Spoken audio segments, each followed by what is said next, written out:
And we're live. Hello. So, hello everyone watching this stream. We're back with the gang, the D&D gang. We're playing one odd campaign, the third part. Um, yeah, with me are still my friends here, the DM Mon. Hey Mon. Oh, you're still on mute. Oh, oops. Sorry. Hi.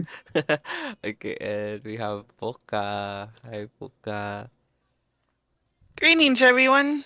And the new addition to our group, Phantom. Hello, everyone. Yay. Okay, now I will be. Hold on. Oh, I haven't launched the game. Hold on. Bobo. Um, okay. Now for a bit of a recap. So, Anthrax and Corn was able to go to the mysterious portal that both of them have been dreaming. However, there is this mysterious creature that keeps on trying to get their attention. No matter how much they try to ignore it, creature still keeps on persevering to get their attention. And later they found out that it just wants to give them the stone that apparently Anthrax tried to throw during one of his escapades in his dream. And then, as they are about to go back to the old man's caravan, a a mound, a very murderous looking mound, came emerging from the portal with a skeleton inside it. The said skeleton seems to be driving the mound itself. However, through um different tries on killing the skeleton, it turns out the mound has a mind of its own and almost killed Korn and Anthrax. Luckily, a new character emerged from the forests, Sven, which helped them, along with the old man, to finally defeat the murderous mound. The murderous looking scary mound. And once the mound was defeated, a big part of the area where it got where it died as well, meaning the trees, the surroundings, the land, even the grass, all wilted and dried and died. Um, yeah, luckily the four of our characters here, Sven, Anthrax, Gord, and the old man, survived um with just the right time for them to be able to go out of that deadly ring of wealth and death that the mound had caused. So yeah, now we will be continuing our story and hopefully we get to the festival that we were supposed to be going to. Okay, so yeah, that's it. Mon, it's your turn. Okay, so you are absolutely exhausted. At least one of you is very exhausted to the point that if they pass out now, they might not wake up. The most of your party, including the old man, is stressed from this encounter, and you all are in dire need of some sort of rest. A short rest, at least, at best, if that's what you can get. But what you really need is a long rest to tend to your wounds and all of your resources. Sadly, the camp that Anthrax and I drew a blank. great. DM forgot the player character's name. I Sven. am a terrible DM. Anthrax and Corn has rested in with the old man.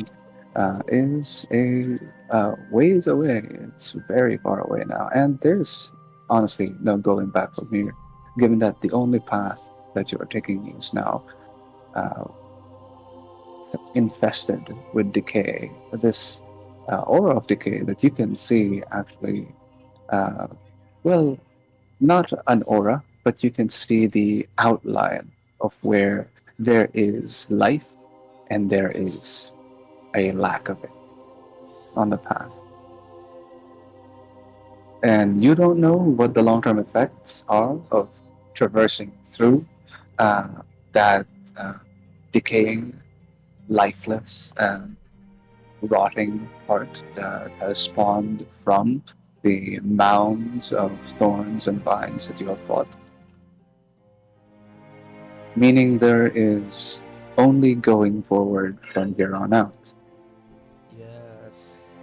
And the question here is on your way, which would save you time, do you prefer taking a short rest on the cart as the old man with some minor injuries, bruises, and whatnot, uh, on your way to the festival, which would mean you arrive earlier or faster, or you go on your journey to find a proper place to rest, which would delay you a few more days before reaching the festival. I would prefer to have all of us like a short rest first. How about the others? Um, a short rest probably would be good. Yeah, I think that will be good. Yes, we'll take a short rest. Okay, so that's 2 out of 3. You all continue a few hundred or more so feet away from the radius, roughly, and in all technicality, leaving it behind in the path to the point that you no longer see that line and radius of decay. And as you finally can catch your breath for a split moment, so while you all take your short rest, how do you guys interact, or what do you do? Okay, so maybe Anthrax would first speak because he's still shocked, traumatized by the mound trying to chase him everywhere he goes. He's kind of like teary eyed right now. It's like, it's like that. It's like making sobbing sounds. And then telling everyone, like, thanks for helping. And then he's sobbing, and then he's sneezing, and then he's coughing. And then, um, yeah, he thinks Korn and Sven. Well, of course, he doesn't know that Sven's name is Sven. I think Sven already told Anthrax that Sven's name is Sven, right? Nope. Okay. No. No, not Nah. yet. Okay. I think it. Oh, did I just call you So Catboy last time? yeah, Yes, you he call just me. called them a cat. Yeah, because a random cat boil went came from the direction of the portal as it collapsed from the far away that you saw it, and Oh, saw the threat that you were fighting and started beating the crap out of the threat that you were fighting, and that's it. okay. Damn. So, And and occasionally also got like one shot down by the thing. okay. So Anthrax turned to the Catboy and asked him, like, where did you come from? Why were you in the forest? Also, thank you for helping. Just give me a second to prepare my Scottish accent. Is he Oh Scottish? no. Give me a second. No. Okay. Well, thanks. I guess I just came out of the portal over there by the fields over there, but now it's being crumbled down. And I saw the mound, thorn bush thing, whatever the thing is. So I saw you guys fighting it, so I guess I might help out. And oh yeah, my name is Sven. And what's your guys' names again? Hi, Sven. I'm Anthrax. I imagine Corn just like sprawled out, like debating how they ended up here, but then they're like, "Hello, Spin. I'm Corn." Yeah. Why were you in the portal? You came from the portal? Yes, laddie. I did come out the portal. Well, I'm not sure if. To be honest, I think I just went in absent-minded. I've been drinking a lot of whiskey on the way, so I sort of went in without thinking. Roll me a history check with disadvantage, Sven. Okay. Surprisingly, the alcohol does not affect the way you fight, but it affects everything else. Okay. Give me a sec. 11. Yes. Waking up, there's a bunch of mugs in front of you. You're not sure who it is. Walk out of the door, stumble into a forest, kick a piece of stone, then fall asleep. Wake up, you're in a random forest, and you stumble your way into this opening to a bush that's on a rampage. And you're not sure if you were dreaming, hallucinating, or you're just drunk. That, Pretty that is the accurate. best of your recollection. You don't even remember stumbling into the portal. Okay, so you want me to explain that to you? Alright, I'll just do it anyway. Alright, fuck it. Well, I went into the tavern and, well, got a mug of ale, I guess. I passed out. I woke up again and some bunch of mugs in front of me. I'm not sure if it's mine or someone else's. I walk out the door and just passed out, I guess, and I don't know, kicked a bunch of stuff and I woke up here and saw the giant thing. I am not sure what the heck is going on right now. Oh wow. You're just drunk? To be honest, I do not know. Okay. Um Eh, There's a so difference between being drunk and being severely confused and forgetful. As he just finished up what he's saying, he pulls out a flask and starts drinking from it. um okay. Well well so um where are you supposed to be headed? To be honest, I've been walking around aimlessly, not sure where to go. I mean, if you guys are going somewhere, I will probably join you guys. Oh.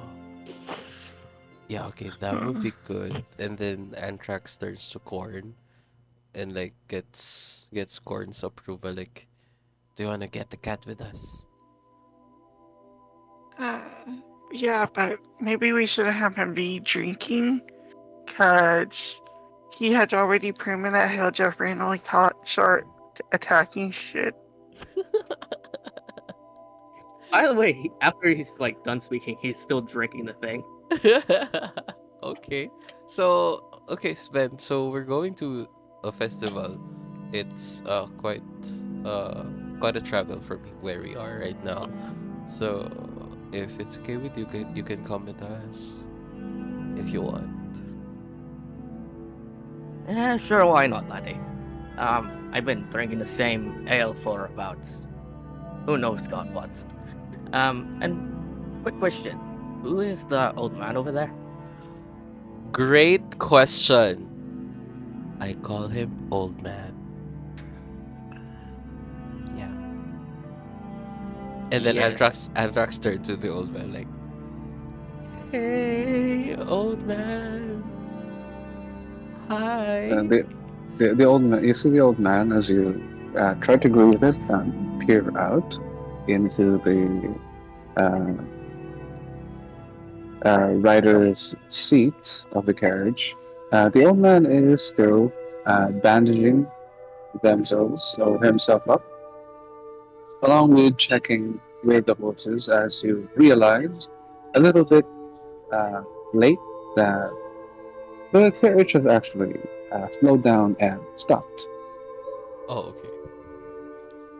They look back, Anthrax, and yes, Sonny, what do you need?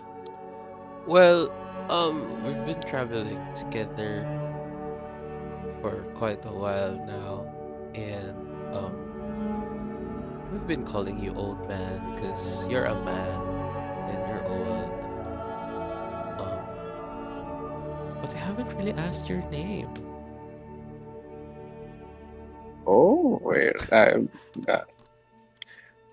my name is very, fairly. How do I put this? It isn't very barbarian. Barbarian like? So like Barbara? No, no. Normally, from a tribe, you are a barbarian of that tribe. You're titled according to what you've slain, or you're described to how strong and how tough you are. But I left the tribe before I could accomplish anything, so my name is just Pix. Fix? Yeah, just Pix. No last name, just that word. Pix? Pix? Is it? Wait, out of character. Pix or fix? Pix? Pix. Uh, Pyx. Pyx. Oh, okay. Okay. Pix? Huh. Well, you say you said it depends on what you've killed, right? Well, it's not. The trembling bounds are that big a deal. Where there's, you need to be consistent with these things. You need to be always having them reported to whoever's leading the tribe, a shaman, a chieftain. You could be a. So you can be given what's a good title? Yeah, sure. Let's say I consistently kill living plants like the shambling mound. I could be called Pix the Gardener. Pix the gardener. Oh, that has a nice ring to it, right? Right? And Yeah, then he turns to Corn and Sven. Like, that's cute, right? if you kill like let's say dragons or reptiles alike, or things that speak draconic, they'll call you the dragon tamer, the lizard destroyer, some some other random things that it's up to them.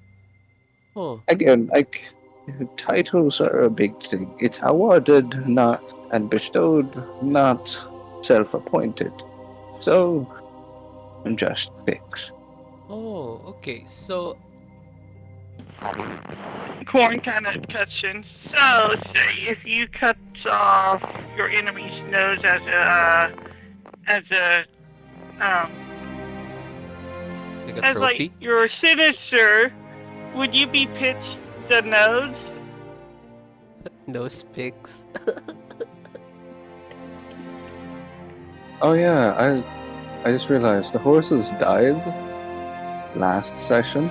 I just realized that, and I said he's bandaging up the horses. Oh, okay. Where? Let's retcon that to a part that he's just bringing the dead horses along because they mean something to him. Okay, okay. And yeah, sure. Let's say bandaging up, like patching up the corpses. You know how it is with morticians and stuff, right? Making the dead Yeah, look pretty. yeah. Yeah, he has the dead horses with him, making them look nice. I probably have them chucked in with you in there, Oh my wrapped, god. wrapped up. Don't worry. And he's the one carrying the whole thing.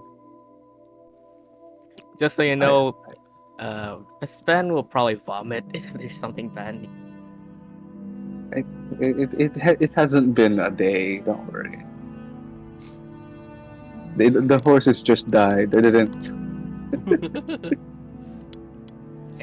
I Okay. thought they were They calling the haven't ring thing. they, they haven't gotten all corpsey yet. They actually it would be. Do you want me to give you an in-depth description of what the horse's condition were like when? I think when you told us they were dead, that's clear. Yeah, I think it's better that we keep it that. Oh yeah, they just died from the Ring of Decay. Because I can go full in depth description of it. But yeah, We so can go the for old 10 man is the minutes. one carrying it like rickshaw, Okay. like a man carriage. Okay. So is it nose picks? What? I've for what Korn was asking. Like if Pix is someone who takes the noses of his enemies as like a trophy or something. Is he called the nose picks? Well, that depends. If we're going to base title by reaction instead of the slain, then I pick nose picker. Oh, okay. Yeah, that's good. How about what if you killed princesses? Are you princess pigs? No, well, you first add what you do to what you slay.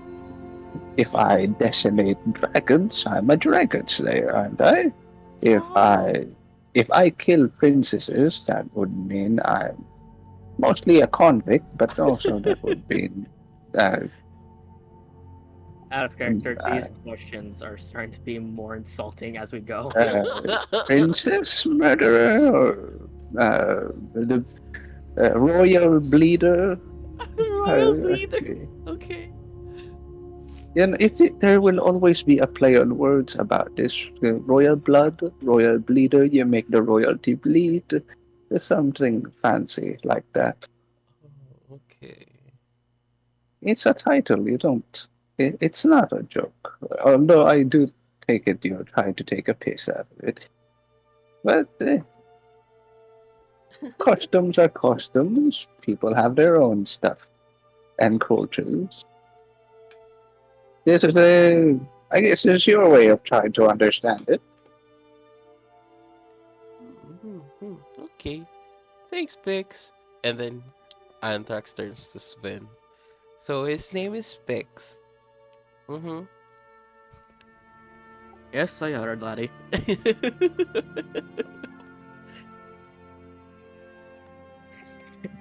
I didn't realize how long he's drinking right now. I didn't say that he put the bottle down or something. He's still drinking. He's holding a jug up to his mouth.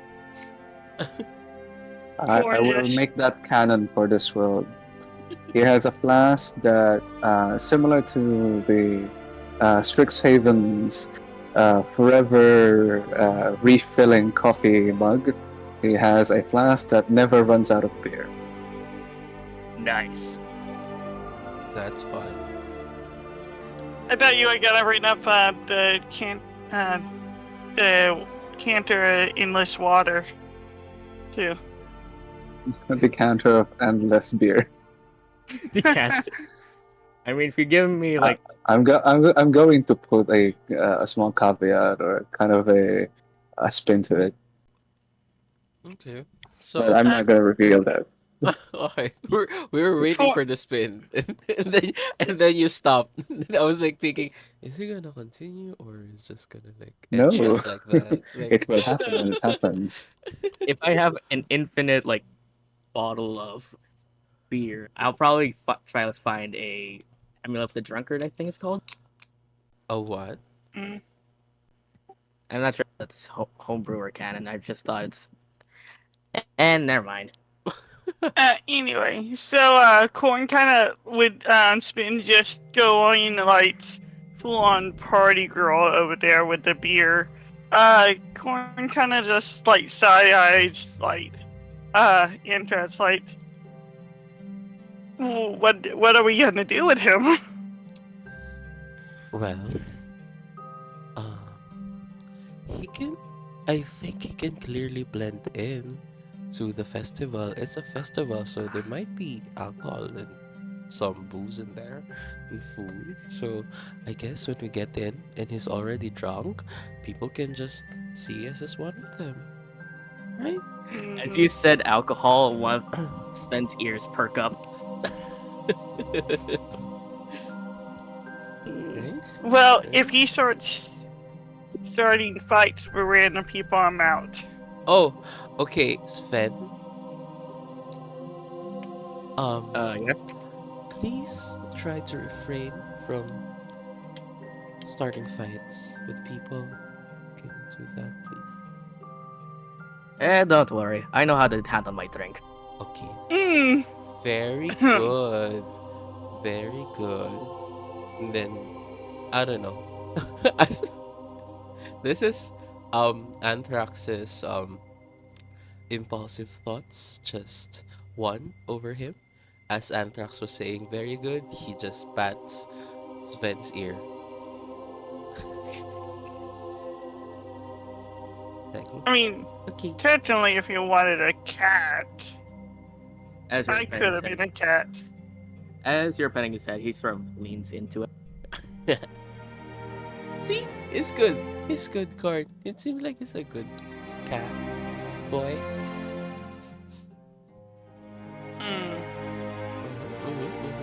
Mm. The long gap between that cat boy. I mean, I don't Question mark. I haven't let's say canonically Anthrax haven't really is not familiar with Sven's race, maybe because you haven't seen one and maybe There is a very distinct and clear sign in mammalian forms, whether or not they'll be male or female. I'm yeah, pretty sure so that would be obvious to you. I mean yeah Well, You are a bard, he and you was introduced Anthrax as a bit of a fuckboy. yeah, but you know he's I think what interesting like are they a man? Are they a boy? What do you call them? I mean on Okay, that that part fair. That part fair. yeah, and Anthrax is like thinking if like maybe a cat saying catboy is a slur and that's offensive to them. It's like is it offensive to this full-grown Yeah. Maybe that's adult tabaxi to call them a cat boy, or is it like, or do you call them cat man, and then it sounds really weird then, and then it's like, yeah, or just bipedal creatures. I mean, if you take that into perspective, you're gonna call Anthrax a snake person. Honestly, yeah. they are a snake person. Yeah. Also I have to okay, sorry. What? Sorry. That's going in the shorts. Uh, Well, I mean, they're all Anthrax is doing is referencing some snake anatomy Yes. that you can find in any biology book. They're nothing bad. To be honest, I'm not. I didn't know that snakes have two. Oh, you Oh, didn't yeah. know? You How do didn't they have know? like one? Oh, Wait okay. until you find out the echidna. Okay, yeah. So yeah, snakes have that. That's a thing with snakes. Can we Wait, move can on from this conversation, please? Yeah. Okay. Okay. Hey, Okay. you It's are doing with two it's an corn. evolutionary thing. It's an Yeah. evolutionary thing because that was the at least the scientific thing is that snakes didn't.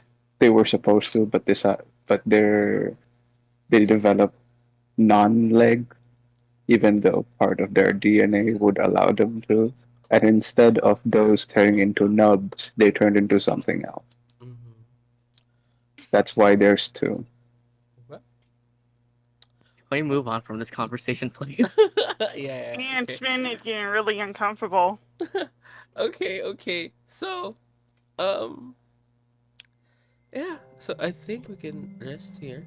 It looks like we're in a safe place already. Right? Right? Right? Mm.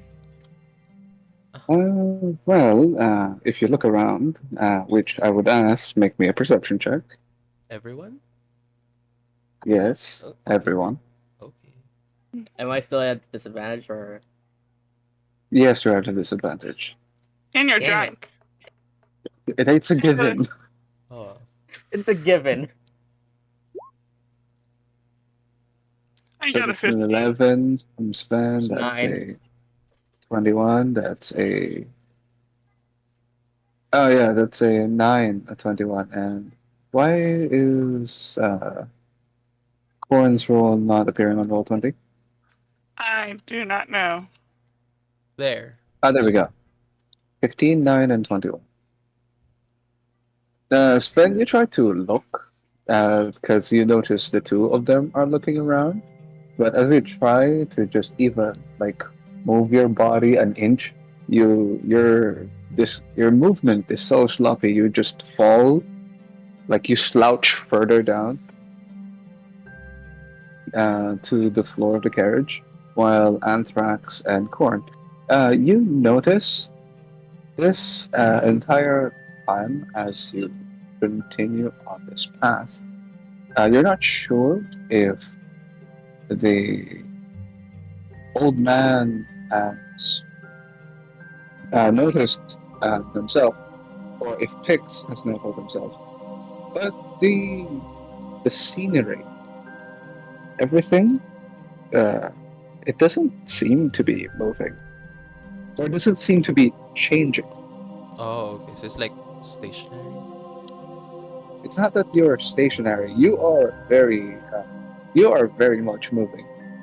Pix is very much like dragging the carriage along where Uh-huh. you are, but So, your are we. surroundings doesn't seem to be changing as if you are Uh, uh, moving from point A to point B.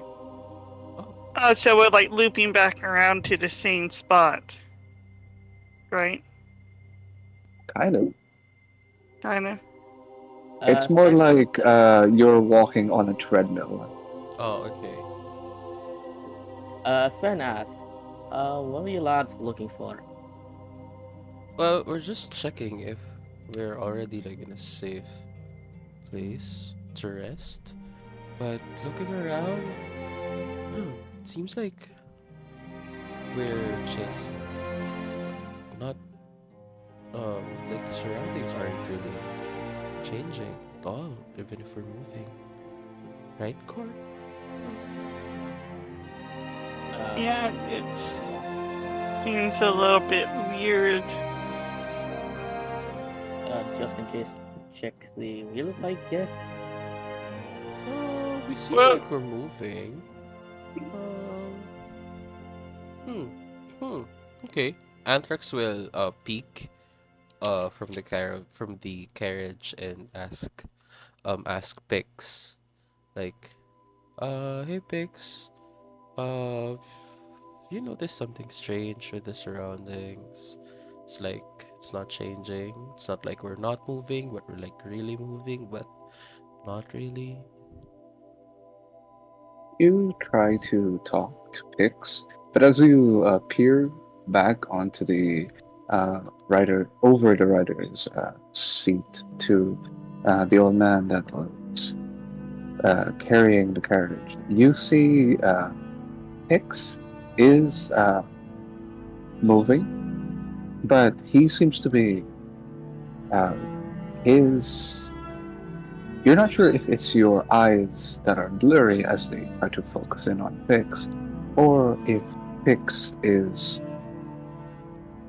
shifting in place, as if Pix himself is phasing in and out of Oh, reality.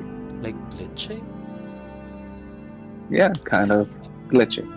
Oh, okay, okay, okay. Hmm, hmm. Okay, so while Alfrax was seeing this, Alfrax tries to like taps Corn's arm, like, hey, hey, look, look, look at Pix. Something's weird. Corn's gonna like gaze at what Anthrax is looking at. Do I see it too, or do you want me to make a perception check? No, you look over. You see that you see the exact same thing. And further, given that further from that, given that it is exactly as Anthrax described, you also notice looking for something else or noticing far off into the distance. The clouds are not moving. There are birds overhead, dead still. That doesn't seem nice. Ah, Wind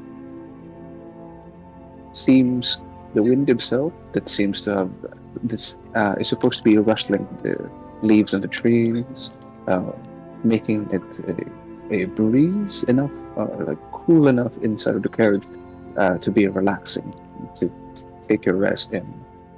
You notice that as you peer out, there is none of it. No flow of air, nothing. Everything has ceased functioning or stopped. that's not good.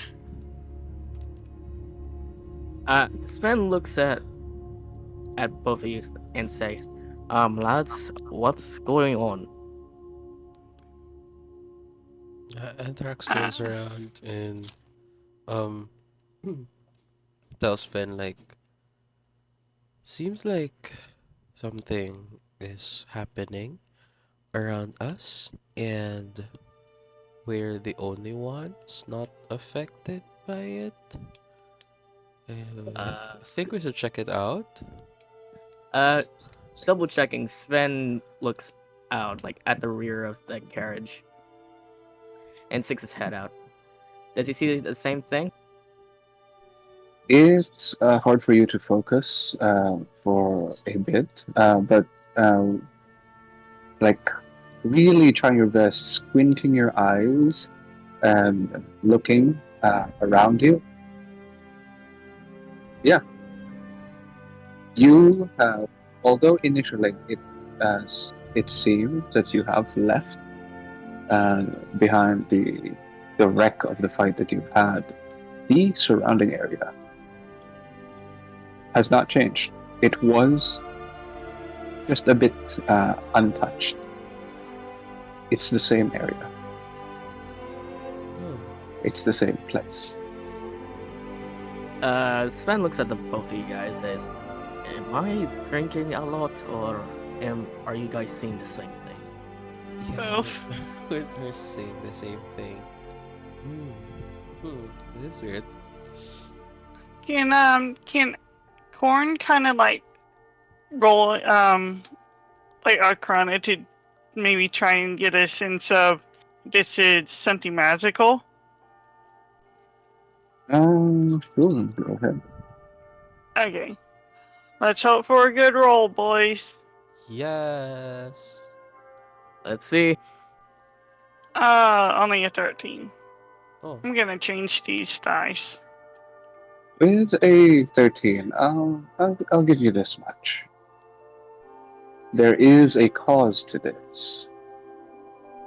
Magic could be a way of putting it, but the source is surprisingly very. How do you put this? It doesn't seem natural, but it doesn't also appear to be like a spell. Hmm. Okay. Okay. So I think I want to check this out. Can I because the old man is still glitching, right? Yep. Okay. I want to check if the old man is really if Pix is really there. So I wanted to jump from I wanted to jump the old man, like from where I am, like from here up until to where the old man is. I wanted to jump there to see if I will hit the old man or just pass through him. Uh, Let me remind you, you still have like 5 levels of exhaustion. Are Okay. you sure you want to be doing? But The Justin, whew. if hold on, 5 levels of exhaustion. Does it um It gives what you does it a lot. implies me? Like really like It really gives you really a lot good. of debuffs. If you could just check your conditions in your character sheet, D&D Beyond, you Okay. can check it yourself. Even put it on yourself to so you can see what it does. Exhaustion. Exhaustion. 5 levels. Oh, stop. So level 5. Speed reduced to 0. God. Exactly. Okay. So I can There's really like it stacks, by the way. So what you have in level 1, it doesn't go away. It stacks with what you get in level 2, what you get in oh. level 3, what you get level 4, and what you get in level 5. So I got half HP, disadvantage on rolls, and half speed. Well, it's not really half because it's already 0. Huh. So Okay. you can't. The part where you were rolling, I'm just letting it be because you are resting. It's not. There's nothing really of at stake. I let it. But yeah, that's where you're at. So I was going to. Are you sure you want to try and do that? Well, I don't have any speed, so um, most likely I will die if I do that. So Anthrax turns to corn. Like, how are we going to check if Pix is really there or not? We can try talking to him. Oh, okay. I'll try to call out like Pix, Pix, Pix. You have tried this earlier, and you've tried it again. No response. As Pix is suspended in action, in time, in space. Nothing. Can I look? Almost like a statue. The difference is he is very well fleshed, just almost kind of transparent Hmm. every so often. Can I look around if there's like a small object that I can throw to Pix? I mean, there is some small pieces of rocks and random items in the carriage. Can I throw like a small rock to him? Like a pebble, yeah, sure. Yeah. Do I need to roll something? No, you don't have to. Okay, As so you, yeah, you grab your piece of pebble, you aim as best as you can, and you throw with a throw of a very exhausted individual.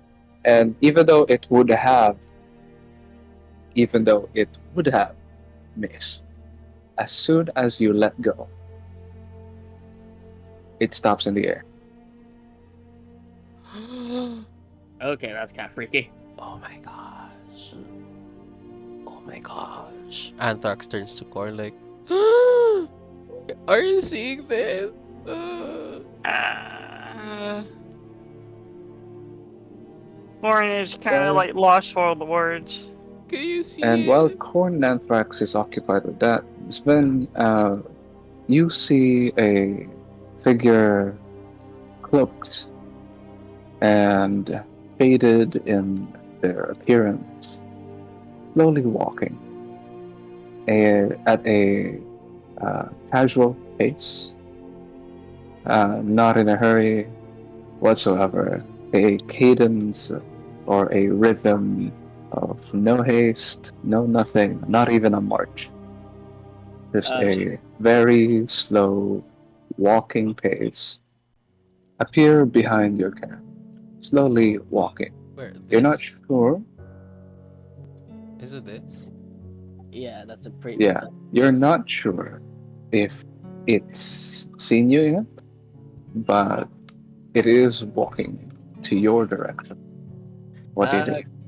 Sven says in a very low voice to Anthrax and Corn, lads, am I seeing this or you guys see this as well? Like things are floating there as well? No, well, this one's in motion, but I don't like its presence. Oh, okay. Hold on. Let me see. And then Anthrax just goes to the other end and tries to like peek. You shamble your way, and as you I'm really tired by this time, so I would say I'm just dragging my ass off the the floor of the yeah, yeah. you shamble your way, try to peer over as best as you can, and you see a cloaked, faded figure just taking very slow steps. Oh, okay. So Anthrax sees this and then he's like, Corn, you have to see this, Corn. Oh my god, Corn. Dad, should we try and make a run for it, y'all?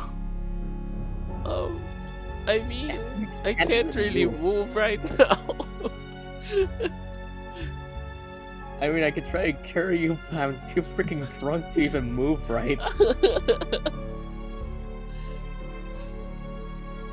um, scared.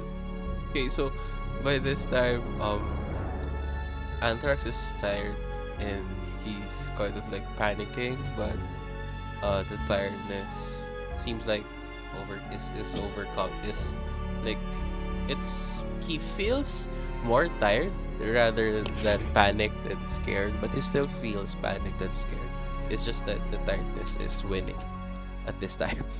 So he's like, uh, I don't know, I'm just really tired, but I'm really scared, but I'm really tired.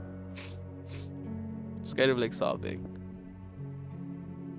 I'm not sure if this is a good idea. I want to try call out to it. That's Mm, interesting. Okay. What's the plan first? Before he does call out to the figure, what's the plan here? I mean, we could try a run, but there's a Yeah, possibility that that's the first idea, and which the problem is one of you can't. can't move. Some of us are not. One of us is not even strong enough. The one You who guys could carry each other, but that's still up to you if you still want to do that. The other idea is to speak out to the figure. Is there any other idea that you can come up here?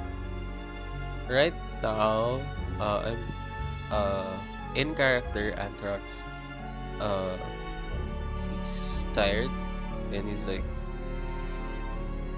he just wants to like sit and rest, try to recover his energy, and then whatever the figure is going to do to them, he'll just like, hey, just that's how Anthrax feels right now. He's like, well, basic it's a level 5 exhaustion, so that's how he feels as of the moment. I'm not sure if I'm. Okay, mean- so one of you wants to grab its attention. One of you doesn't want to grab its attention and run away. And the other one of you just wants to lie down and sleep. You all need a consensus here. Yeah, there's also a possibility that if we actually try to run, we could possibly be stopped in our place. Yeah. Hey, So, it's true. also, I'm We gonna can try say, and. Anthrax will not oppose on Sven calling out the attention of the cloaked figure. So it is fine with that. Mm-hmm. I'm not, because if this guy is walking to us in a calm demeanor with no rush or like any haste of anything, and it's just walking towards us, is he like what's going on or what's going to happen to us or something like that? Well, you can try calling out. Yeah, when you try to call out. Okay.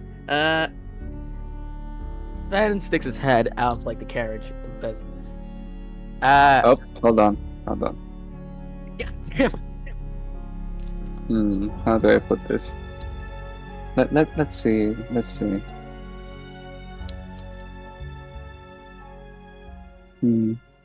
That was. There we go. I did not hide that first roll. Do not count that. Okay. Okay, we'll just divert our eyes from it. Hmm. You know what? Yeah, I'll be kind. Are you sure you want to do this? I mean, That question. we don't really have a choice right now, so. Yeah, we don't have a choice. There's multiple choices here, but there's always going to be a downside to everything. Yeah, I mean, including this mechanic of exhaustion, so I can't really move, so. Okay. Sven sticks his head out of the carriage and says, hello? Why are you walking towards us? And can you explain what the heck is going on here? You, before you could even utter one word of your sentence, you had that in your mind, what you wanted to say. You imagined saying it. You peered over, and as you looked over and moved, you blink and it's standing right in front of you, looming over you. Okay, that's not good.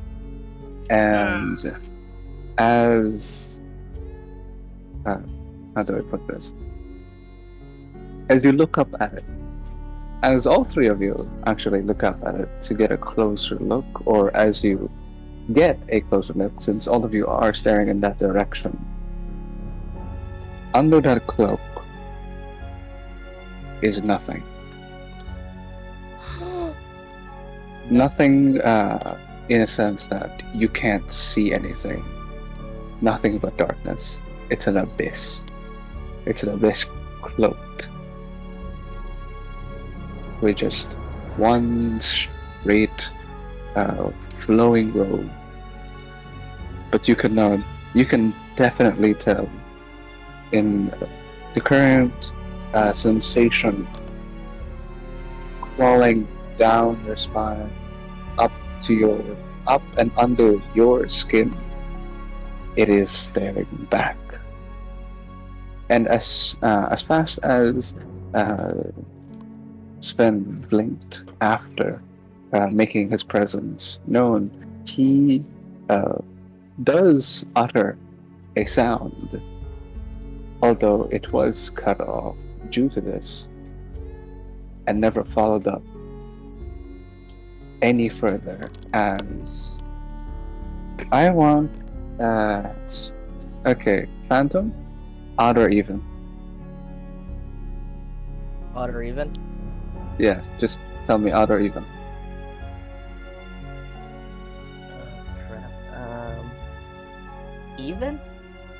You fail to continue or follow up the halting of your sentence as you feel a force slowly raise you up by your throat as the other two see a somewhat physical form under the robe, covered in shadows, pure darkness, holding up Sven, raising up the Tabaxi, the cat person, slowly from the wooden floorboards of the carriage by his neck, almost, but not quite the supposed eye level of this creature. Anthrax is just shocked and with what he's seeing. He's like his mouth is agape and he doesn't know what to do. He's just staring at the thing that's happening in front of him. And yeah, right now he knows that he can't really do anything. He's not even sure if his poison spray will affect this creature. So he's kind of like just helplessly sit and stare. Ron? Ah. Corn is also kind of frozen too. As give me a second. In the silence, the both of you are caught up in this intense, shocking situation. The cloak, or at least the hood of the cloak, shifts as it looks around. It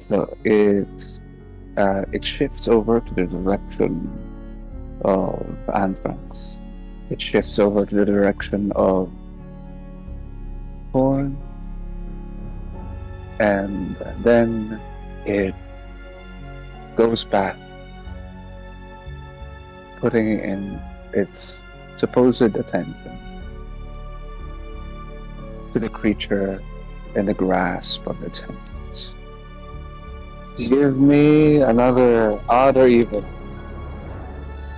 Wait, me again? Yep. Crap. I haven't got good odds with evens, so odd. The creature, as it intently looks at you, pulls something out of under its robes with its other hand.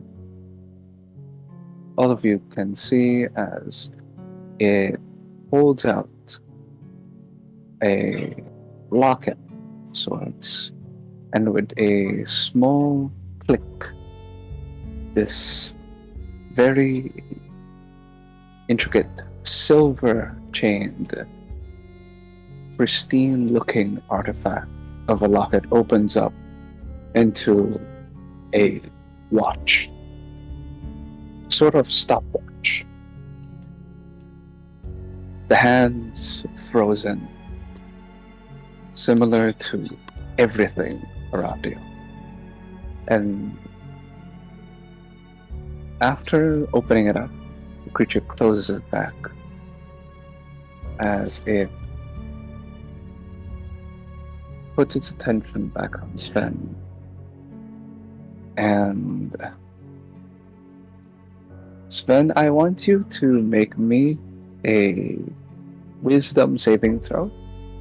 And I'll say this entire interaction sobers you up real nice due to how life-threatening it feels. Oh my gosh, man. So I'll allow you not only does your disadvantage disappear, I'm giving you a free reroll inspiration right here if you fail this.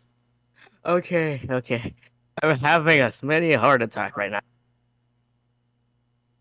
Okay. Just in case I change my dice. Okay. Please be a good roll. I do not want to die of this Dementor, I guess. I'm not. I'm not sure if that's a good thing or not. You hear a voice, disembodied. There's no direction. It is coming from everywhere. It is coming outside and inside and of all directions, as if it is corralled or repeatedly being uttered in your ear, in your head, and at your face, and at the back of your mouth. as if as if you're hearing it crystal clear, like you hear your voice when you speak it.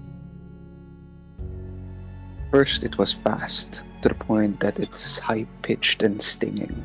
Second, it was slow, painfully slow to the point that you hear nothing but garbled nonsense that is so deep that you just hear.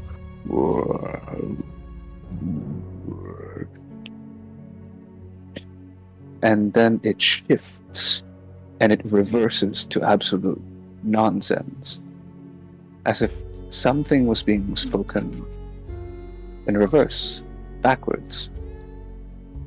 And then it shifts one last time into one question. Wow. Excuse me? What? It asks, how? What do you mean, how? This is actually kind of scary right now, Fred. I do not like that one word out of his mouth. How? He's either asking me, how do I want to go, or how do I want to be let free? Uh, Do you respond in the way you know how? What do you do? What do you say? I said, let me go nicely. It tightens its grip Okay. around your neck as you try to respond, and it repeats the same answer or question, actually, as a response to your answer, supposed answer to its question. And it continues to repeat that same question over and over, to the point that it doesn't even sound like it's one voice anymore. You hear it when it was said a minute ago, and you hear it being said now, and you hear it about to be said later. All in present time.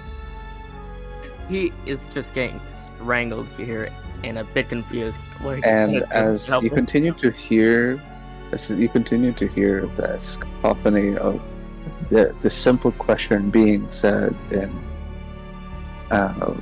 different times, all happening at the same time at you, the grip on your neck continues to tighten. I'm going to ask, does Anthrax or Corn try to do anything? Please help me, I'm being strangled over here. Okay, so seeing this, Anthrax seeing this, kind of like just thinks the. Do we also hear the how the question from? Yes. Okay, we also hear it. So, Anthrax seeing that and hearing the question, he asks like he just asks, just tries to. He's still really exhausted and does not have any energy, but he tries to raise his voice. Anthrax was like, "Did you came from the portal too? Like, did you came from the portal too? Like, come on, Okay. Tossing a coin. Give me an odd or even. odd." We'll see.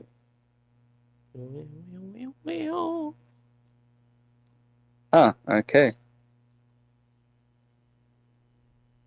The questions immediately cease. The repeated how cease. The grip does not tighten any further, but it doesn't loosen either around Sven's neck, as the attention immediately shifts towards Anthrax, who spoke.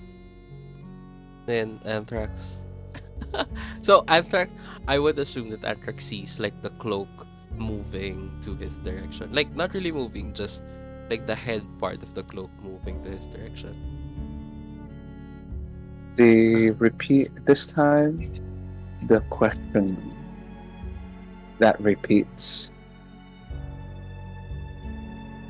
going through the same sequence again of too fast, it goes high pitched, too slow, it goes too deep, and reversed, and then echoing Uh-huh. repeatedly.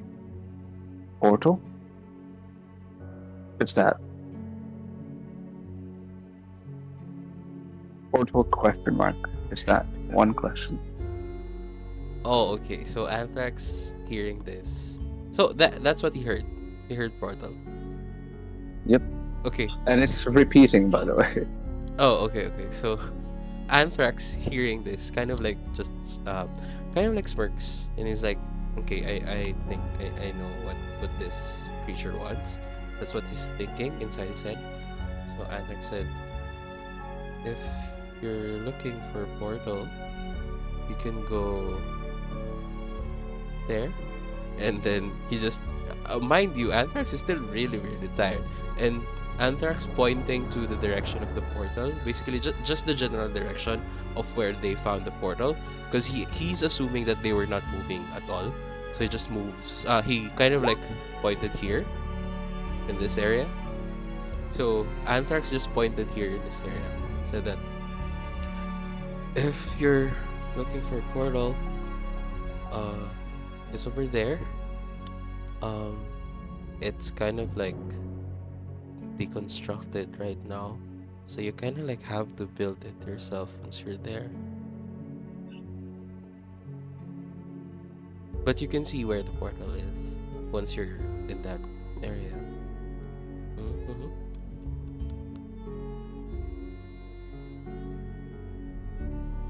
So that's what he says to the cloaked, the mentor. Roll me a charisma check. Charisma. Yeah, roll me a charisma check. I'll say I'll take it. I'll take the disadvantage away. So you roll it normally.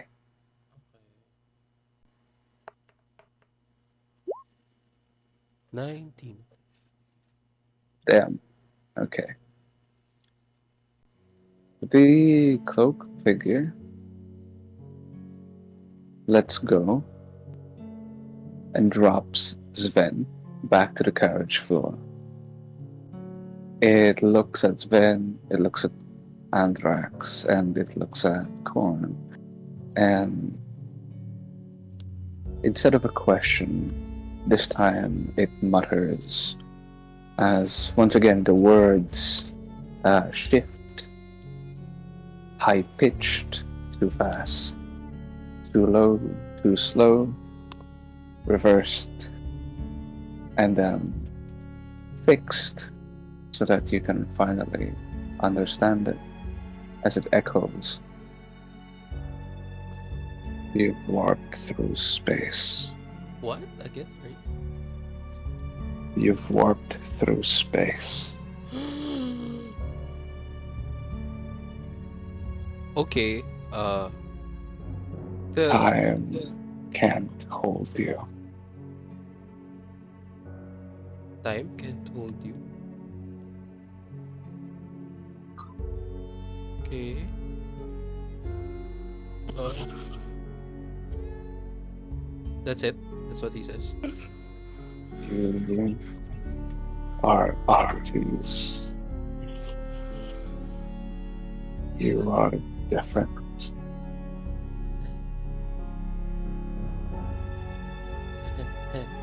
we are what? Sorry. It calls you odd. Odd. Okay. You're oddities. Oh, okay. Got it. Okay. Continue, please. Go ahead. Sorry. Danger. You bring danger. And as it says that, it raises its hand above its head Oh, and the one's appendage part of the body turns into a blade as it is about to bring it down over Sven. Oh boy. And this time I'm the one rolling or tossing the coin, Oh my gosh, Sven, please don't die. Sorry, I can't and move. I'm gonna say even. Please don't. Okay. The creature brings the blade down halfway before stopping, its attention shifting to something far off into the distance. And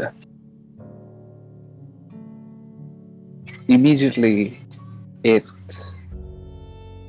hops off, stopping its initial attack. And you hear the familiar click of the same silver artifact of a stopwatch that it had earlier that it pulled out.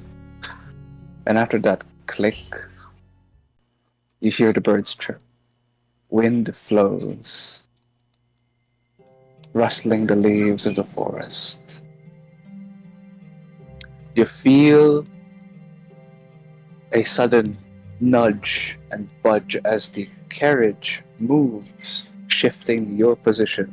You're uneasy, how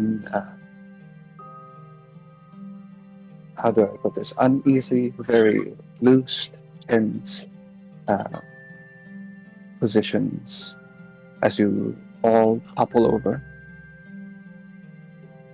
and you're back. Anthrax just full on cries, sobs, ugly crying. He's like, it's too much. As Then he's as coughing you and gagging. as you see Sven like stumbly sort of stands up and just trying to like take a deep breath in after being strangled.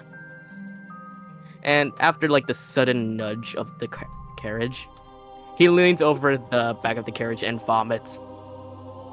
Yeah, so Sven and Anthrax are vomiting. Yeah.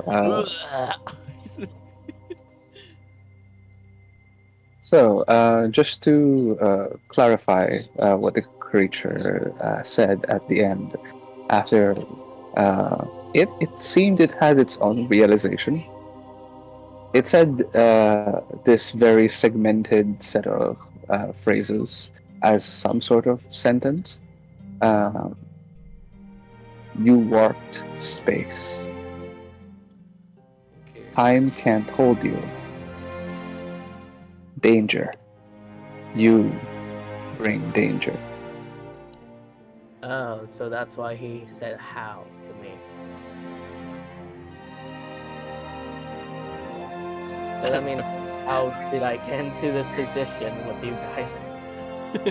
Anthrax was just so after while Anthrax is like gagging and vomiting and crying, Anthrax was looking at Cord and Sven, and he's like, how can that thing tell that we bring danger? We are always in danger. We almost died. What danger are we bringing? Danger is coming to us.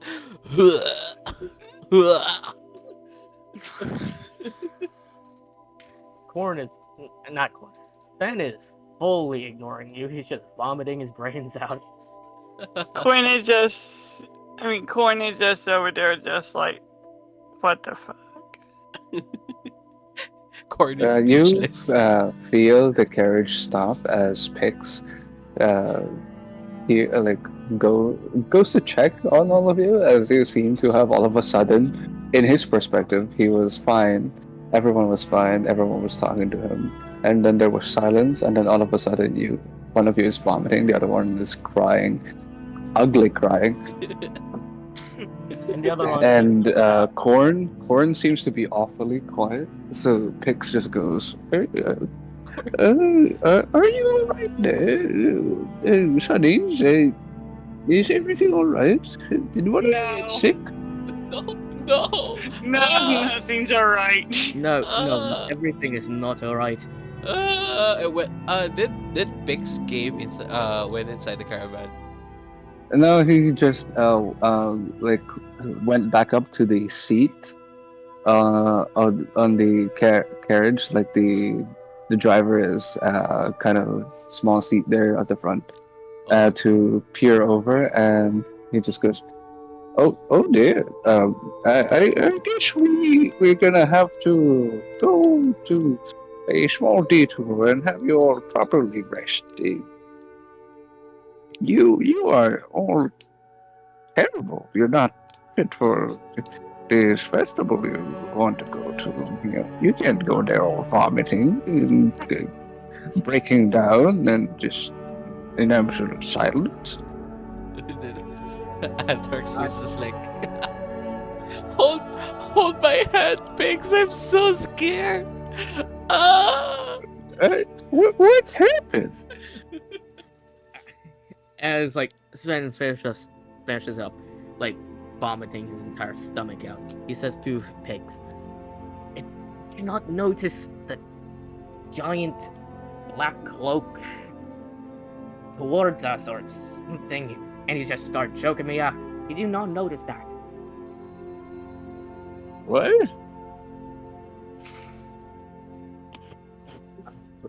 Right, that's what? You seriously did not notice the entire black cloak in the frickin' caravan? Sonny, I think you got too much to drink. Well, I think I had too much to drink. Now I'm pissing myself sober. Anthrax trying to explain what happened to Anthrax tried to explain to Pix what the three of them saw, but he's kind of like he's still ugly crying, kind of like gagging still, and he's like, we're talking to you, and then everything stopped, and then the birds are not chirping, and then I tried to throw a stone, and then it stops mid-air, and then a cloaked darkness just came inside the caravan, and then it's just like trying to like not sneeze because Okay. he's full of snot Uh, already. as you're both trying to convince Pix that this happened, I'm not even gonna ask you to roll. I will take it. Pix sees it that you are telling the truth on your end, but the truth to Pix's end was he was carrying this entire thing after the small talk that you all had about the culture that he had and how he wasn't able to partake in that culture of his uh, as he left his tribe. And then all of a sudden there was this awfully nice silence as he was riding or carrying the entire carriage on his back. And then after that carriage was immediately broken in by the bawling of the bawling cry of Anthrax and the gagging and throwing up sounds. Sven. So he just goes. I think the that I think fighting that creature earlier did a number on the both of you. You are very tired, and you are clearly very stressed. Like he hops on over, uh, go sitting, not really sitting, but like kind of kneeling next to Anthrax, petting the poor kid's head. And then looking over to Sven and goes, well, if you maybe it's a bumpy drive, you hit your head, you were drunk, You did go down lots and got hit lots earlier, so, well, that might have messed up your system and your noggin more than the alcohol would. And, well, you seem to be going over to look over at Corn. You seem to be holding up, but I'll take it that's your own coping mechanism to stress, is it? Just stoically taking it in. I'll just. He carries Anthrax over his shoulders. He hands Sven something that would at least alleviate the pain of whatever he's feeling, either in his gut or in reality his throat, and some level of medication that would at least help him stop the vomiting, and beckon Korn to just follow him as he hops off and starts walking. We're not far off from the nearby camp. Please, just follow me. Okay. Uh, As Sven just like takes the medicine, he just follows the. He just follow pigs. Okay. Please form an orderly line. there. There we go. I'll be removing you from this existence temporarily. Oh no. You arrive in this small clearing. Pix kind of in the lead with Korn and Sven just lagging a little behind due to their obviously sustained injuries, levels of stress, further exhaustion from just everything. I'm not even gonna mention it because the amount of stress the three of you took from that small encounter is you already feel it Okay. as the players. So I'm not gonna make it as points. You know very well the stakes of that situation. So I'll take it that those stress points actually translated over to your stress IRL. Yeah. Picks lays Anthrax in one of the tents and lights up the campfire and starts setting up food. You two get yourself comfortable, and we'll be resting here for the day until you all get better. Oh, is this a long rest? Yes, this will be your long rest. Okay. Okay. So this will Ah, remove nice. one level. So this takes one level exhaustion away from me. And also, I would like to let you also take note to reduce one pack or one quantity of your rations from your inventory, because Pix is just now cooking, so you don't have food ready yet. Also, feel free to move your tokens to whichever tent you want to be. Every minus directions. Puca, are you not in Roll20? I am in roll 20. I don't know why it keeps bumping me off. Okay. Let me Well, feel refresh free. my page real quick. I'll just move your token to the last tent.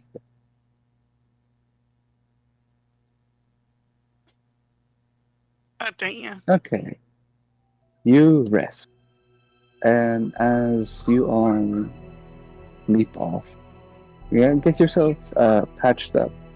with the supplies Pix got from his carriage. He brought back after setting the food, eating some of the rations. You sleep, Okay. But I want and okay. as the night comes, I want. I don't. You don't need to select your token for this. I just want to know initiative rolls. Oh, okay.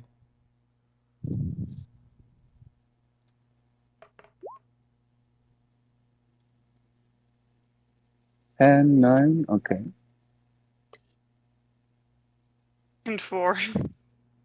I just we're gonna be doing this to set the order. And wow, you the outcomes of your roll are in order to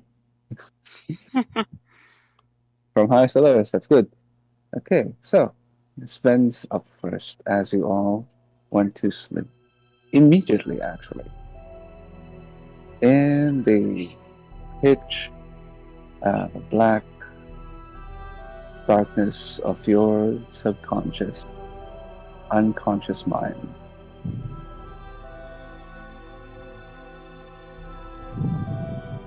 Sven, you remember, or not really remember, you dream of the good times, the good golden days when a simple trick here and there, simple tavern contest here and there, a brawl, the good old fashioned betting on this side fixes you with some good, strong drink, fame, and of course the gold to buy more. Right?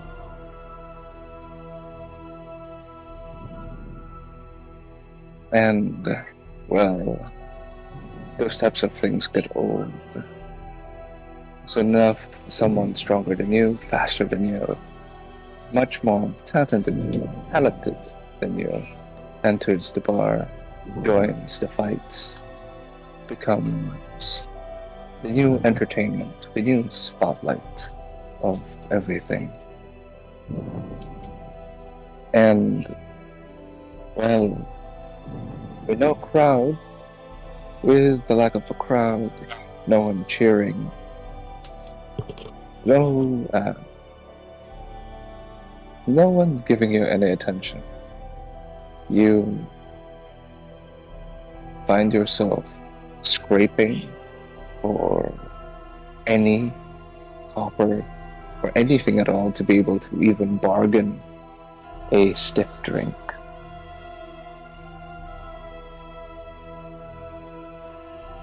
Drinking away the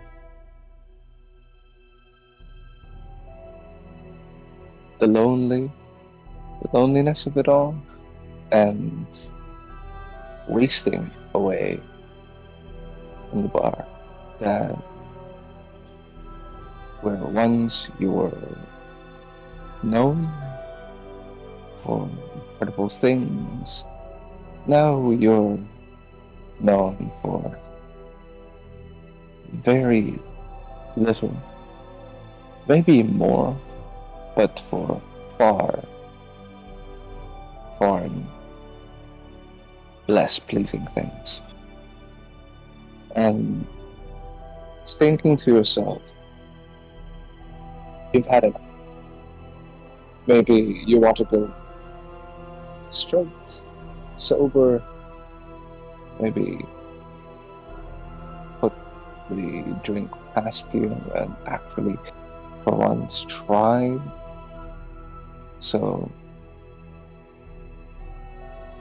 even though you don't remember how many times you've ordered and have fallen in debt, having it be put on your tab, you stood up, you left those mugs on the counter for the annoyed barkeep to claim.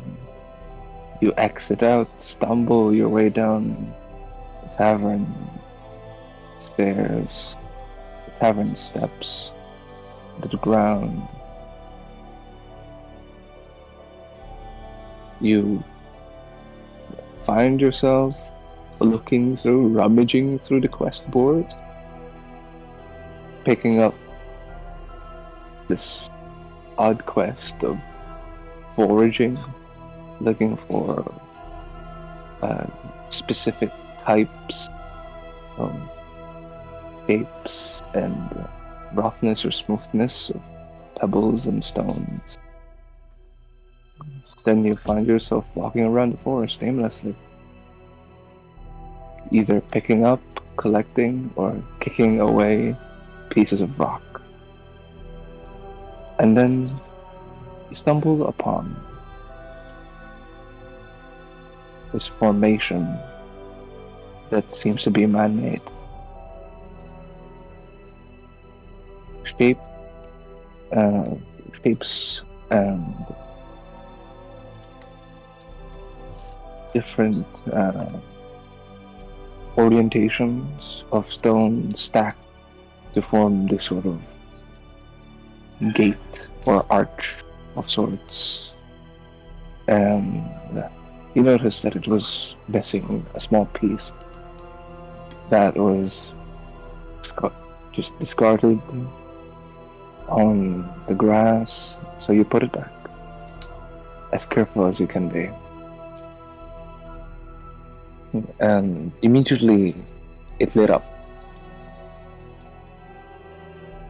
The intense light impairs your vision, and you stumble on a small piece of stone. You fall in, and as you fall, you feel nothing. It's an endless death.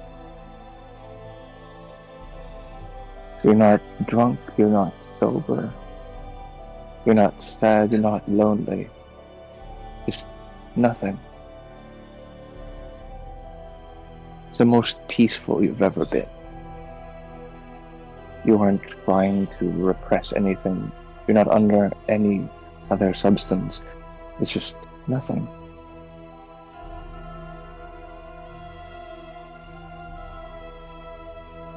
And for a moment you thought you died. Maybe you hit your head on one of the pieces of rock. But if you were, you wouldn't be thinking.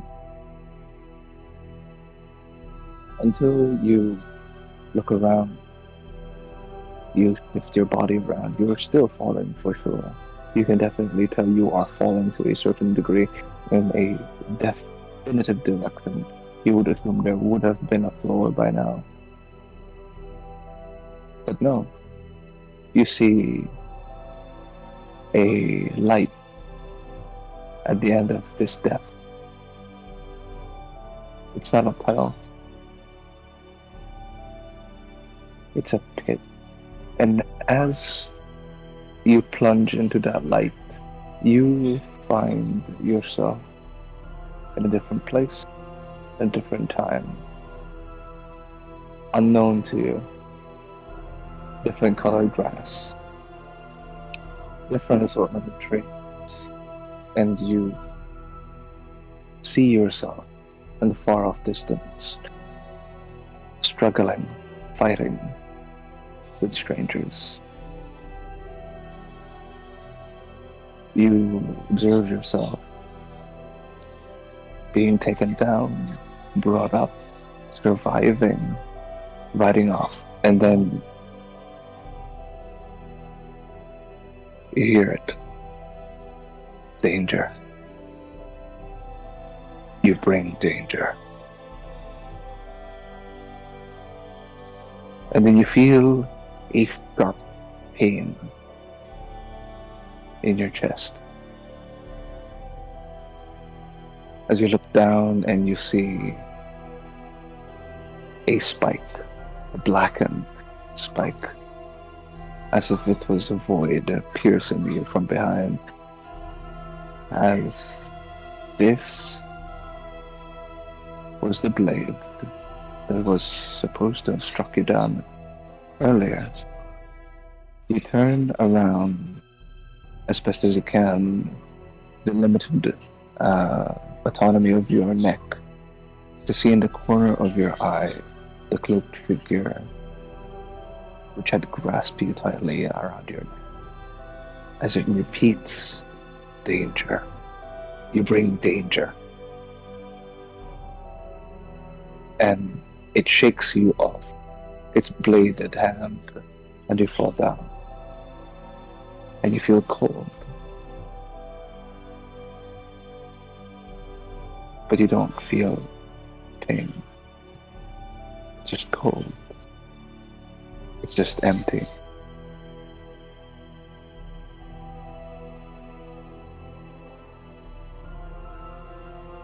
And as you fall into unconsciousness in this dream, you wake up into consciousness. And that is where we will be moving on to Anthrax. Oh, my turn. As you fall into a very fitful slumber. Not peaceful, fitful. You bawled your eyes out and cried yourself to sleep. Okay. As you peacefully calm down and fall unconscious, you wake up half conscious, half unconscious, kind of just drowsy in a sense, Uh-huh. as a familiar voice is calling out to you, tapping on your shoulder, and you look around and it's Korn, and you seem to be under some sort of influence. You're intoxicated, or at least you're not sober, because this does not feel drunk.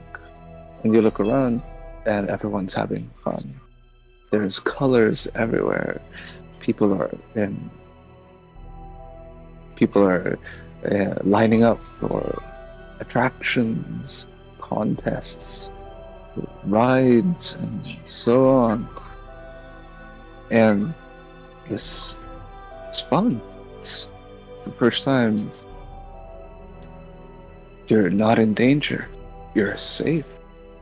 A close friend is with you. Nothing is wrong. Everyone is having fun. Music is playing, and the announcer overhead, you kind of not understand it due to all of this fun commotion, all of this noise of just people being rowdy, being joyful, cheerful, cheering, clamoring. You try to understand it. Maybe it was interesting, at least as far as any sort of announcements would go in this festival. And then the announcement dawns on you as slowly everything fails or pales and fades into silence. Okay. Danger. You bring danger. Okay. As the vibrant sky shifts out of the way, as if a curtain of night drapes over everything, and the once happy place at the blink of an eye in your dream, as it shifts into this nightmare, you see light, not from torches, but of fire, as everything around you, the stalls, the rides, the attractions, fall into the ruins of ashes and soot as they all burn down around you. Corpses litter your surrounding, blood is in your hands. Your friends, even the one that you have met along the way, unconscious at your feet Oh.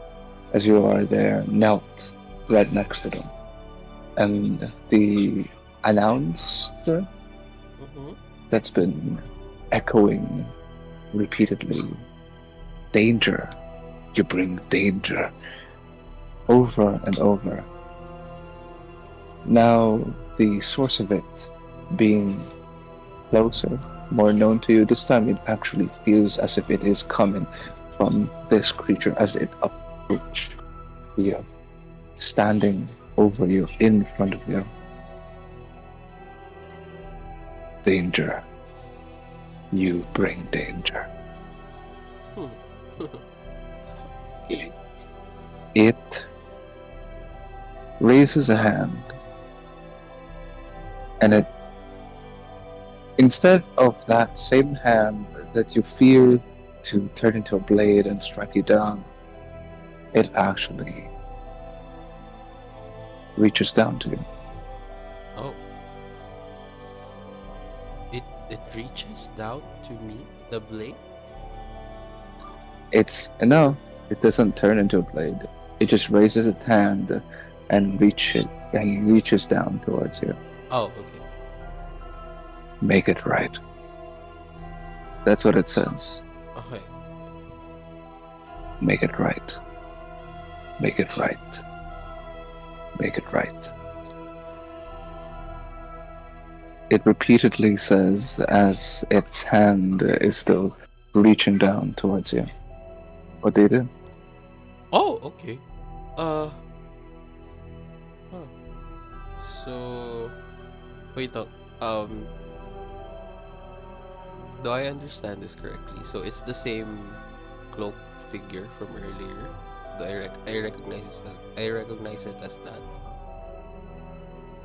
Yep. Oh, okay. Okay. I will. Anthrax will. Anthrax is quite confused with with what the cloaked figure is saying. Like, make it right. What do you mean, make it right? And as he reaches out to me, I want to like reach out my hand as well. Like, yeah. So we kind of like touching. Like, what do you mean? Okay. You reach up to grab the creature's hand, correct? Yes. And as you do, as your scaled serpentine skin makes contact to the entity, you see flashes, Oh. visions. Oh wow. The portal and a specific artifact that you can't make out yet being brought to that portal. And then the portal imploding or exploding, breaking down mostly. Okay. And another vision of the corruption or the decay that was spread from the death of the things that you fought, Oh. slowly receding, not expanding, decreasing in size, receding until it stops and Okay. disappears. Okay. And while you see these visions repeatedly being shown to you, you hear, make it right, make it right, make it right, make it right. Uh-huh.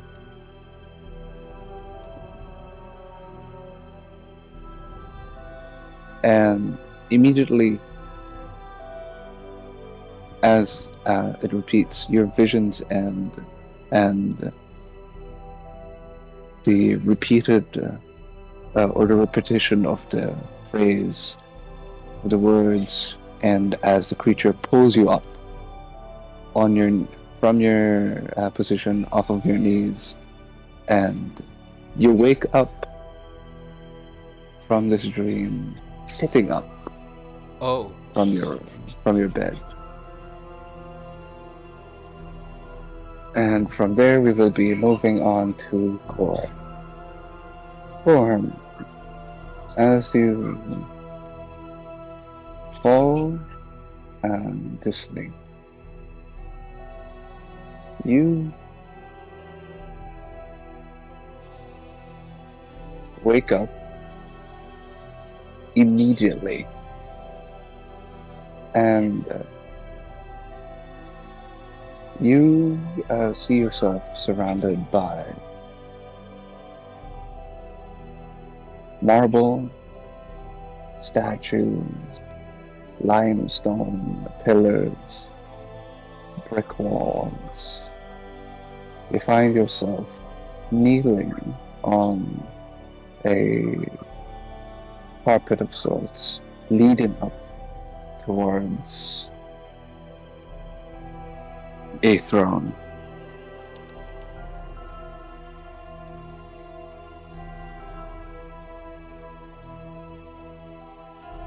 Appearing behind you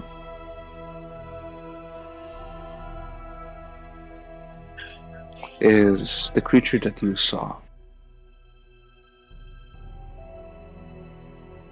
The one that strangled Sven.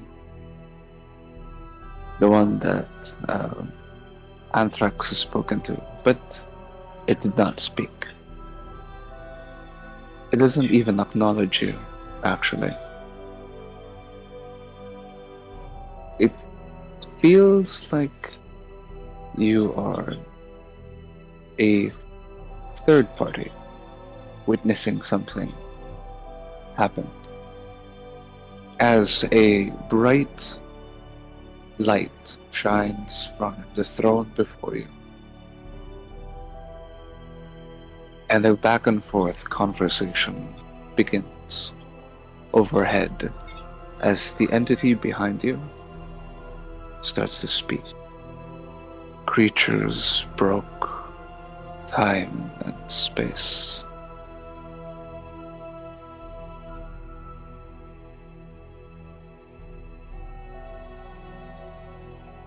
One doesn't belong. The other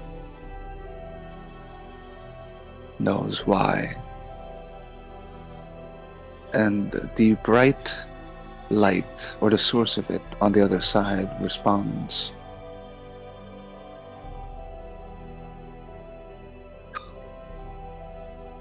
And the source? Why? Why is that? A portal. One says.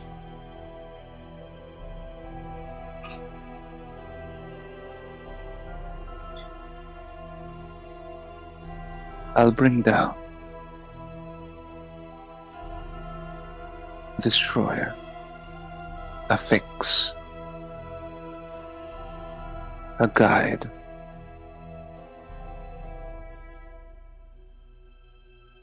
To break that portal. Lead them. Understood. And immediately, the figure, the entity behind Korn, disappears. Hearing all of this, Korn, what do you do?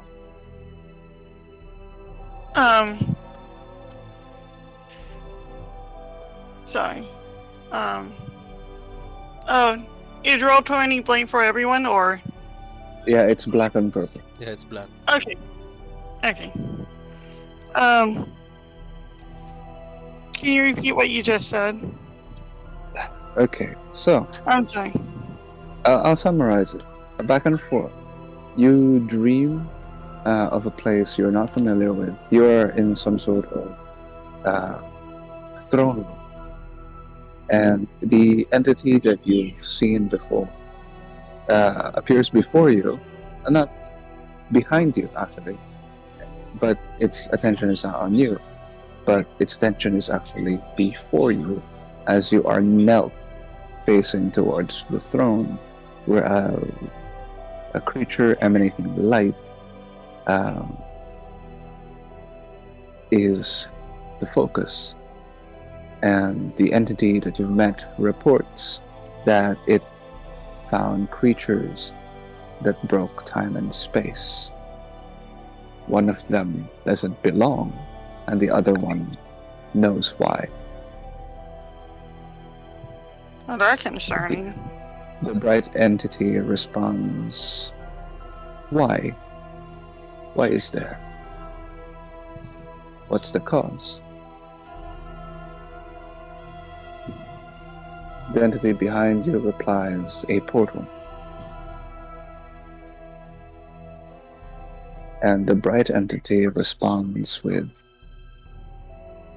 "I'll send down, or I'll bring down a fix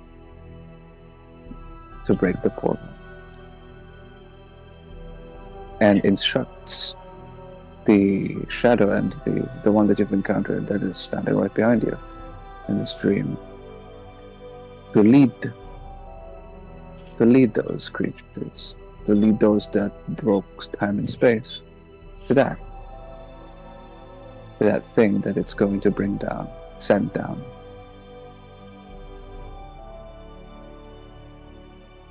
And the entity behind you responds in affirmation, or affirms simply understood, and it disappears. Seeing and hearing all of that unfold, what does Korn do? Corn gonna mentally file that away and be super cautious moving forward, and would maybe mention it to Anthrax when they wake up. You take note of this entire situation, making sure you missed nothing. And as you internalize all of this information, your thought process is somewhat abruptly put on hold as you hear. And you, as you hear the voice from the bright entity now actually acknowledging you, addressing you even. What about me? Surprised. You have nothing. Well, that's a little rude, but What do you bring? I have nothing to bring. And why are you here? And that is a good question. I've been wondering about that myself. How did I end up here? What happened over the course of the last couple events? Why is this happening? You align yourself with me, and yet you forget. The corn like pauses for a second. Wait, are you my patron? Am I your patron? I'm your soul. My soul. I'm the divine soul that gave you power. I'm the celestial that brought you bones of power. You grant my blessing, and you don't remember me. I favored you.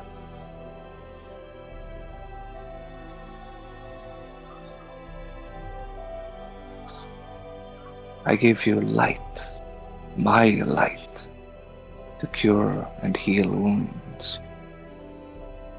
And yet you have nothing. Nothing in return for me.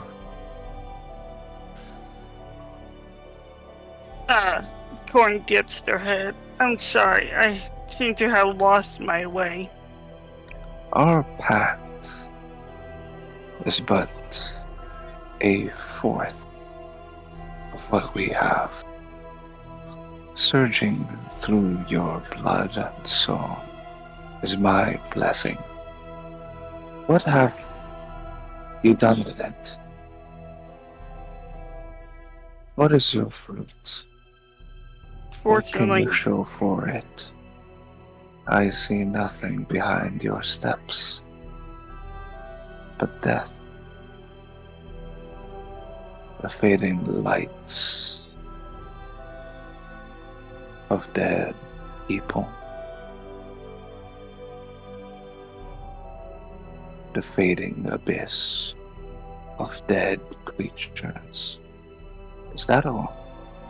I have wasted so much. I give you my loyalty and my adherence to that loyalty almost lawfully. To that pact. Almost. And here I find you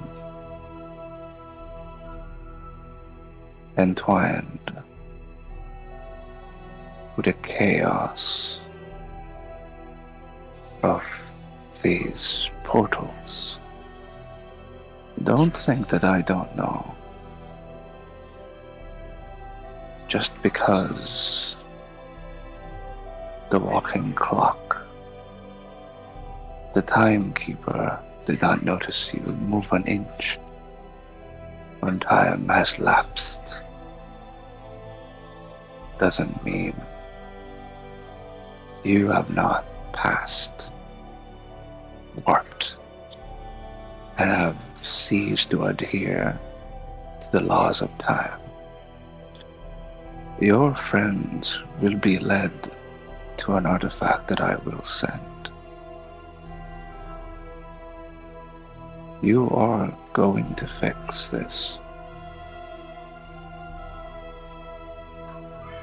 One of you will have to go. One of you knows the path. And you will be making up for your lack of worth to bring with the image of your goal. As the light slowly produces and has this small artifact levitate and gently descend from the throne downwards to the floor by the edge of your knee as you are still knelt down. You see right in front of you a key, an awkward key, for it doesn't much have any intricate carvings onto it to make it appear as if it were a teeth of sorts. It is a simple rod in the center with a bulbous end that you can hold, and the opposite tip would be two curving, more like bow, bending arcs stemming from the tip end, making it look like an arrowhead or just a semicircle center connected to a rod with a just a door handle on the other side. Something like that. That's as best that you could imagine of. Mm-hmm.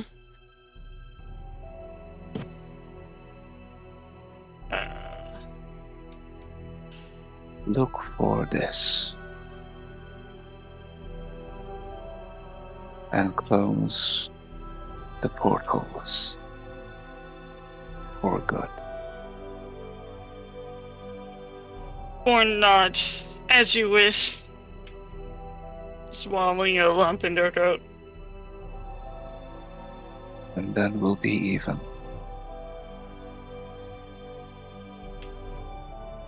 Very well.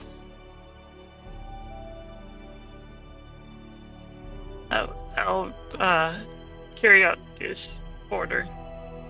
And as you affirm that you would carry out this order, the flash of light, blinding, in engulfs everything around you, and that includes the artifact by by the edge of your knees as it disappears with a bright light.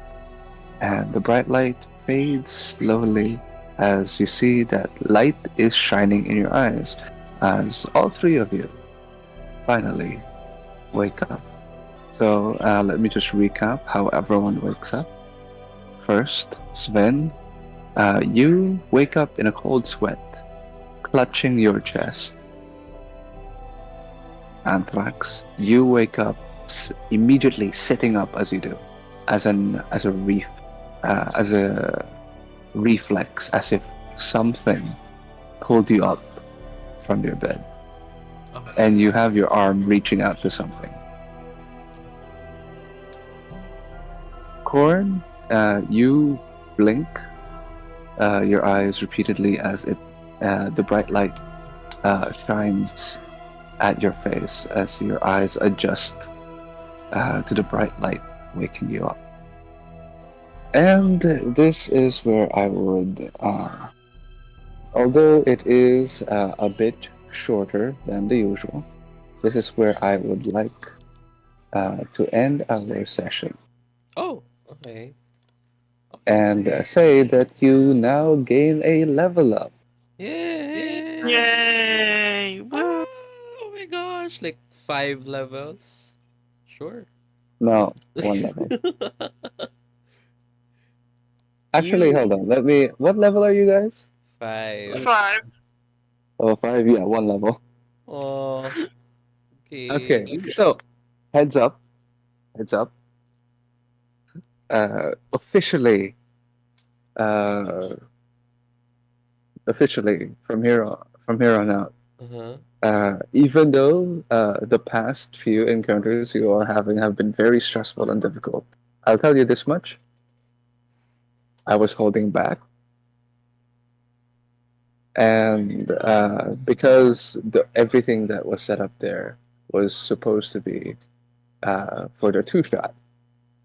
After those supposed encounters, you should have immediately reached the festival and you have had your fun and everything. Uh-huh. And we could just continue into the third session of that to have been you guys just going around, fooling around, playing around. But because I have adjusted this to be a short campaign, Uh-huh. we are uh, shifting somewhat your focus to prolong your travels and uh, make your campaign or your adventure a bit more difficult, meaning I'm not going to hold back punches. And also, this will be the last time you are allowed to respec your characters. Respect? Respec. If What's you are unfamiliar with that term, if you have something that you have set in your character sheet that you don't like anymore because it didn't work out or because you failed to use it or it wasn't effective as much as you thought it was in the past few encounters, it is now the time for you to be able to change it up, mix it up, or switch it up for something else. oh like You could even re-roll stats if you want. are spells But affected this, as well? yes, you can even change your spells. So moving forward we cannot like change spells na? After this, Yeah. the only time you'll be able to change your spells is if it is part of your class features that would allow you on a specific condition of sorts. Oh. Okay, so the spells So, that I will be because setting is some, like the final na. yeah, because some spells or some classes can prepare spells. Some classes can't. They just learn the spells and that's it, and you can't change those. So for those types of classes, I'll allow you to re-choose and pick if some of your cantrips are, I'm, yeah, I'm very sure that cantrips are all learned. You can't uh, unlearn and relearn a cantrip. I think, except for I think a specific class. But Right. yeah, you can respec everything, but your character will stay the same. And if it is obvious enough, uh, the only person restricted here is corn. Corn, you can not remove a level of your sorcerer. Oh no, I'm just gaining a level in sorcerer. Okay, because that becomes fixed from here on out. Yeah, That yeah. warlock, that warlock, you can take it away and exchange it for something else. But Nah, I like my build. I'm just gonna change up the spells a little bit. okay, Okay. so uh, um, are there any other questions? I'm good so far. I I'm good just for now. yeah. Okay. Well, that is it for this session. I hope you guys uh, did not enjoy and have a stressful time because that was my goal. Yeah. Was it stressful? Did you feel like you were actually in danger? Yeah, Yes. pretty much Yeah, in because danger. I can't really do anything at on my end. Like Anthrax is basically like incapacitated. He can just talk. That's what he can do. So Do you know Right. do you know how terrifying it is that it was a 50-50 each time I asked you, are there even? yeah, yeah. I know. And it was a good thing that you kept saying the outcome.